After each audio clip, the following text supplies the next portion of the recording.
Mr. Sullivan, how long after we started the development of engine 135 did we start the development of engine 136? If my memory serves me right, it was 46 months. Is that correct? Yeah, I think approximately it's about a 3 to 4 year lag. Yeah, 46 is the number I remember. Yeah. You said that the 136 was 1 year behind the 135, which means, in fact, that its development is going better than the development of 135. Well, no, sir. I think I may have made a mistake, but I think it's 3. I said it was 3 years behind. That's what I meant to say, anyway. It's my understanding that in fact the development of the 136 is proceeding faster than the development of 135.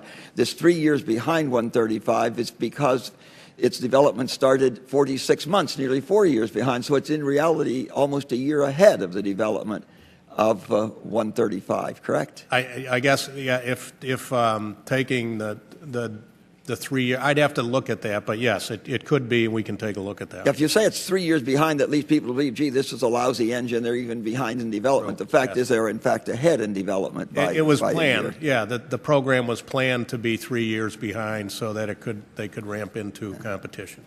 Congressman Bartlett, the information I have is that the development of the 136 is about 2 years behind the schedule that was planned in 2005, which placed, the development of the engine did start by design 4 years later than the development of the 135, but the 136 is about 2 years behind the schedule that the contractor and the program office had laid out as recently as 2005. And how far behind is 135? It's about the same amount behind. That much or more is my it's about the same amount behind. Both engines have had similar kinds of problems, the kinds of problems that should be expected when you're trying to develop and build a high-performance jet engine.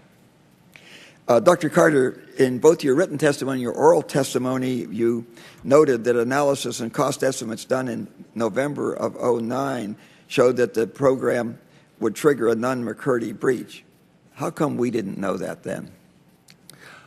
We had received the jet report in November 2009. It was an estimate at that time. It was very different from what our program office was telling us, which was the official baseline at that time.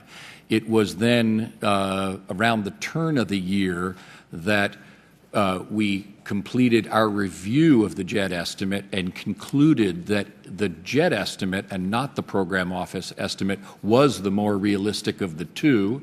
It was January when the Secretary of Defense adopted the jet estimate as the projected way forward, and then he announced that in the budget in February. And I have stated before that JSF was going to be a Nunn-McCurdy breach. It'll be a matter of days before the official declaration goes.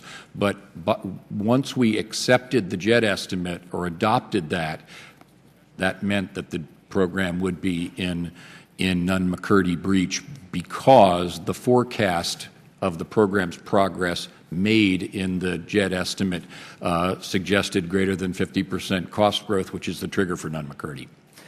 Are there regulations, written or unwritten, in the building that precludes including us as a partner in those discussions? I have to get back to you on the technicality of that. Certainly, as a general matter, no, we try promptly to keep this committee informed of important developments and programs that are in your purview. As I said earlier, because of the particular timing of the jet estimate and the department's deliberations, which were in the December-January period leading up to the release of the President's budget, it wasn't until the President's budget was released that the jet estimate was, which was included in that budget, was available. We did, however, as my understanding, that the jet estimate, even back in 2008, was made available to the committee. Thank you. Your statement goes on to say that program management contractors and the department need to surface candidly and openly issues with this program as they arise so that Congress is aware of them and they can be addressed, close quote. In the spirit of that statement, it would have been nice, I think, if we'd have been a part of that 2 months discussion between November and January. Would you agree? I promise that going forward, we will be as open as we possibly can and candid about the what's going on in this program. I firmly believe, as the acquisition executive, that you've got to create a climate in which people are willing to surface issues and programs. That's the only way you solve them. And that's the only way we can do it. Programs are, particularly at this particular inflection point in the transition from development to production, they're going to have issues, and if you don't create an environment in which those things are surfaced, you're never going to solve them. Thank you, Mr. Chairman. I yield back.